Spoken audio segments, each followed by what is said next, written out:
Hey, real quick before the story starts, if you like lit reading, I've got something new you might enjoy. It's called New Tales Told, original short stories. Same voice, same vibe. Just search for New Tales Told right here in this podcast app. And just so you're not surprised, there may be some ads before the story. Sorry, we have to pay the bills.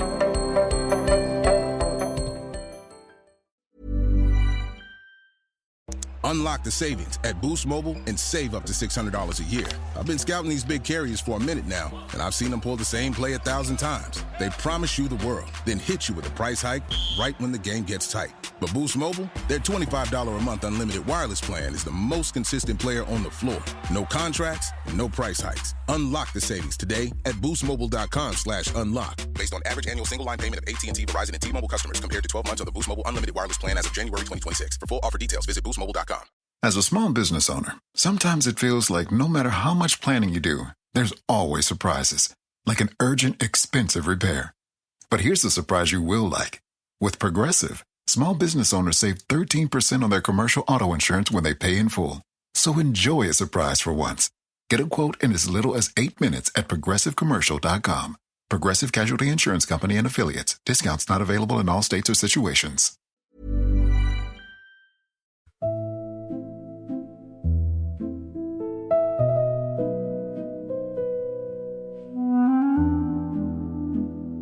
Hi, I'm Don McDonald.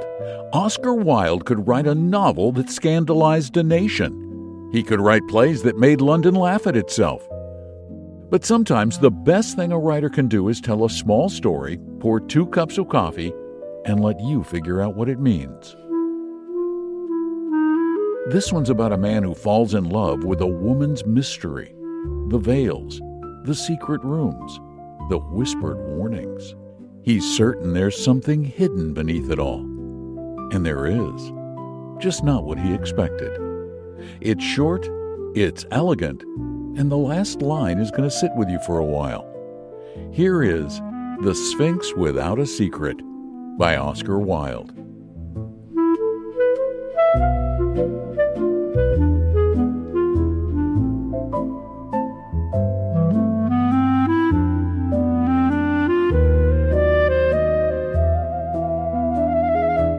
One afternoon, I was sitting outside the Café du La Paix, watching the splendor and shabbiness of Parisian life and wondering over my vermouth at the strange panorama of pride and poverty that was passing before me, when I heard someone call my name. I turned around and saw Lord Murchison. We had not met since we had been at college together nearly 10 years before, so I was delighted to come across him again, and we shook hands warmly. At Oxford, we had been great friends. I had liked him immensely. He was so handsome, so high-spirited, and so honorable. We used to say of him that he would be the best of fellows if he did not always speak the truth, but I think we really admired him all the more for his frankness. I found him a good deal changed. He looked anxious and puzzled, and seemed to be in doubt about something. I felt it could not be modern skepticism, for Murchison was the stoutest of Tories, and believed in the Pentateuch as firmly as he believed in the House of Peers, so I concluded that it was a woman, and asked him if he was married yet. "I don't understand women well enough," he answered. "My dear Gerald," I said, "women are meant to be loved, not to be understood." "I cannot love what I cannot trust," he replied. "I believe you have a mystery in your life, Gerald," I exclaimed. "Tell me about it." "Let us go for a drive," he answered. "It is too crowded here." "No, not a yellow carriage. Any other color. There, that dark green one will do." And in a few moments we were trotting down the boulevard in the direction of Madeleine. "Where shall we go to?" I said. "Oh, anywhere you like," he answered. "To the restaurant in the Bois. We shall dine there, and you shall tell me about yourself." "I want to hear about you first," I said. "Tell me your mystery." He took from his pocket a little silver-clasped morocco case and handed it to me. I opened it. Inside there was the photograph of a woman.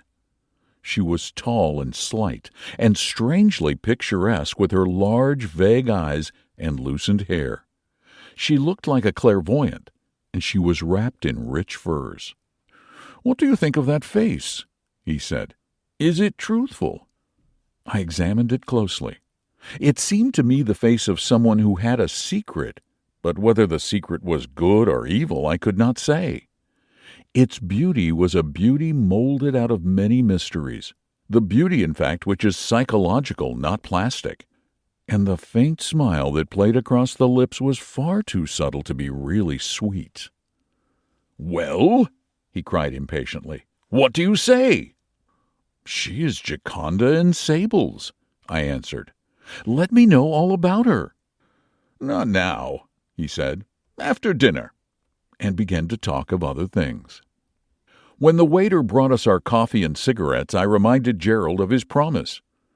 He rose from his seat, walked 2 or 3 times up and down the room, and sinking into an armchair told me the following story.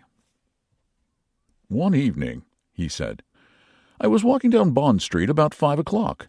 There was a terrific crush of carriages, and the traffic was almost stopped. Close to the pavement was standing a little yellow brougham, which for some reason or other attracted my attention. As I passed by, there looked out from it the face I showed you this afternoon. It fascinated me immediately. All that night I kept thinking of it, and all the next day. I wandered up and down that wretched row, peering into every carriage and waiting for the yellow brougham. But I could not find ma belle inconnu, and at last began to think she was merely a dream. About a week afterwards I was dining with Madame du Restail. Dinner was for 8 o'clock, but at 8:30 we were still waiting in the drawing-room. Finally the servant opened the door and announced Lady Alroy. It was the woman I had been looking for. She came in very slowly, looking like a moonbeam in gray lace, and to my intense delight I was asked to take her into dinner.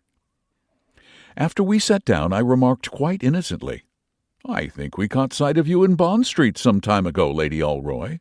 She grew very pale and said to me in a low voice, "Pray do not talk so loud. You may be overheard." I felt miserable at having made such a bad beginning and plunged recklessly into the subject of French plays. She spoke very little, always in the same low musical voice, and seemed as if she was afraid of someone listening. I fell passionately, stupidly in love, and the indefinable atmosphere of mystery that surrounded her excited my most ardent curiosity. When she was going away, which she did very soon after dinner, I asked her if I might call and see her. She hesitated for a moment, glanced round to see if anyone was near us, and then said, "Yes, tomorrow at 4:45. I begged Madame de Restail to tell me about her, but all that I could learn was that she was a widow with a beautiful house in Park Lane, and as some other scientific bore began a dissertation on widows as exemplifying the survival of the matrimonially fittest, I left and went home. The next day I arrived at Park Lane punctual to the moment, but was told by the butler that Lady Alroy had just gone out. I went down to the club quite unhappy and very much puzzled, and after long consideration wrote her a letter, asking if I might be allowed to try my chance some other afternoon. I had no answer for several days, but at last I got a little note saying she would be at home on Sunday at 4, and with this extraordinary postscript: "Please do not write me here again. I will explain when I see you." On Sunday she received me and was perfectly charming, but when I was going away she begged of me, if ever I had occasion to write her again, to address my letter to Mrs. Knox, care of Whitaker's Library, Green Street. "There are reasons," she said, "why I cannot receive letters in my own house." All through the season I saw a great deal of her, and the atmosphere of mystery never left her. Sometimes I thought she was in the power of some man, but she looked so unapproachable that I could not believe it. It was really very difficult for me to come to any conclusion, for she was like one of those strange crystals that one sees in museums, which are at one moment clear and at another clouded. At last I determined to ask her to be my wife.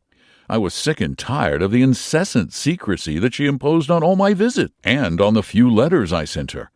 I wrote to her at the library to ask her if she could see me the following Monday at 6. She answered yes, and I was in the 7th heaven of delight. I was infatuated with her. In spite of the mystery, I thought then, In consequence of it, I see now. No, it was the woman herself I loved. The mystery troubled me, maddened me. Why did chance put me in its track? You discovered it then? I cried. I fear so, he answered. You can judge for yourself. When Monday came round, I went to lunch with my uncle, and about 4 o'clock found myself in the Marylebone Road. My uncle, lives in Regent's Park. I wanted to get to Piccadilly, and took a short-cut through a lot of shabby little streets. Suddenly I saw in front of me Lady Alroy, deeply veiled and walking very fast. On coming to the last house in the street, she went up the steps, took out a latchkey, and let herself in. Here is the mystery, I said to myself, and I hurried on and examined the house. It seemed a sort of place for letting lodgings. On the doorstep lay her handkerchief, which she had dropped. I picked it up and put it in my pocket. Then I began to consider what I should do. I came to the conclusion that I had no right to spy on her, and I drove down to the club. At 6 I called to see her. She was lying on a sofa in a tea-gown of silver tissue looped up by some strange moonstones that she always wore. She was looking quite lovely. "I am so glad to see you," she said. "I have not been out all day." I stared at her in amazement, and then, pulling the handkerchief out of my pocket, handed it to her. "You dropped this in Cumnor Street this afternoon, Lady Alroy," I said very calmly. She looked at me in terror, but made no attempt to take the handkerchief. "What were you doing there?" I asked. "What right have you to question me?" she answered. "The right of a man who loves you," I replied.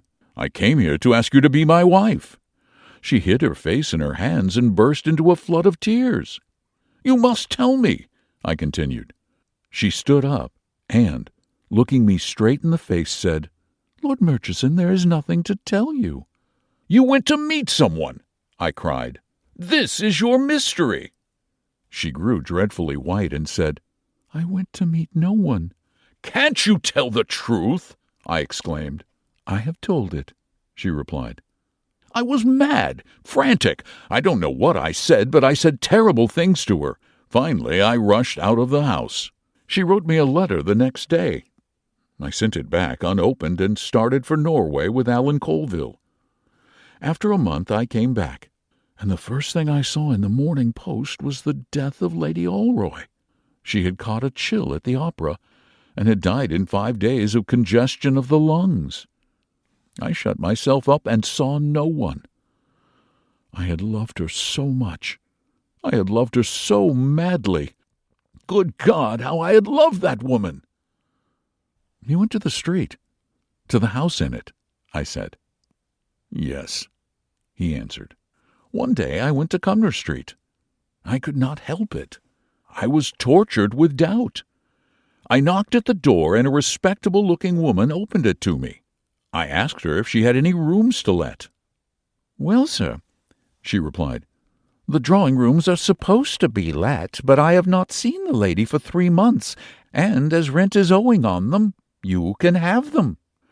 "Is this the lady?" I said, showing the photograph. "That's her, sure enough," she exclaimed. "And when is she coming back, sir?" "The lady is dead," I replied. "Oh, sir, I hope not," said the woman. "She paid me 3 guineas a week merely to sit in my drawing-rooms now and then." "She met someone here?" I said, but the woman assured me that it was not so, that she always came alone and saw no one. "What on earth did she do here?" I cried. "She simply sat in the drawing-room, sir, reading books, and sometimes had tea," the woman answered. I did not know what to say, so I gave her a sovereign and went away. Now, what do you think it all meant? You don't believe the woman was telling the truth? I do. "My dear Gerald," I answered, "Lady Alroy was simply a woman with a mania for mystery. She took these rooms for the pleasure of going there with her veil down and imagining she was a heroine. She had a passion for secrecy, but she herself was merely a sphinx without a secret. Do you really think so?" "I am sure of it," I replied. He took out the Morocco case, opened it, and looked at the photograph. "I wonder," he said at last.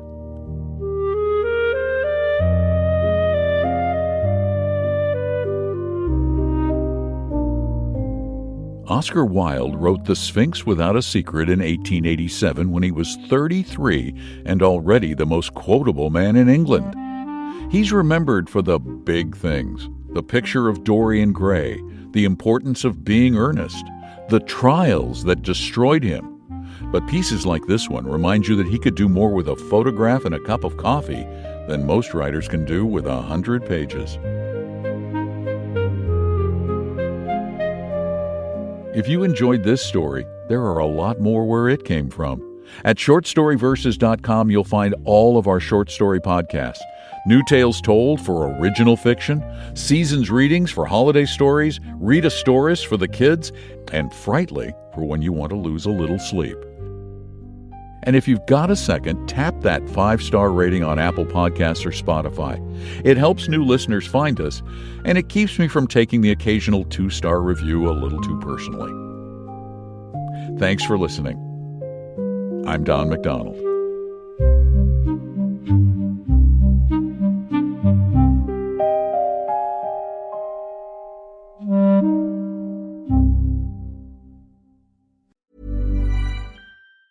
The longer you stay alive, the longer you can enjoy Boost Mobile's unlimited plan with a price that never goes up. So here are some tips. Do not parallel park on a cliff if you want to enjoy an unlimited plan with a price that never goes up.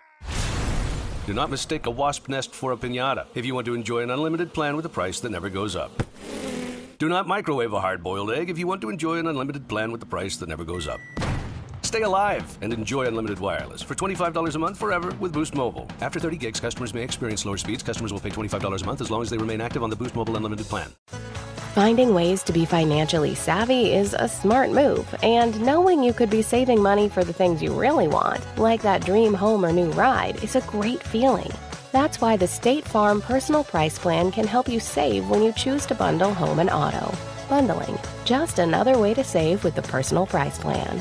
Prices are based on rating plans that vary by state. Coverage options are selected by the customer. Availability, amount of discounts and savings, and eligibility vary by state.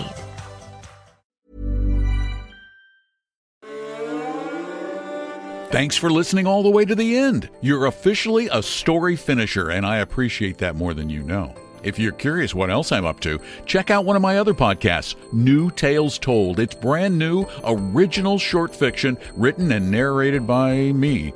Just search New Tales Told in this app. And thanks so much for listening to LitReading, now part of the Short Story Verses channel at shortstoryverses.com.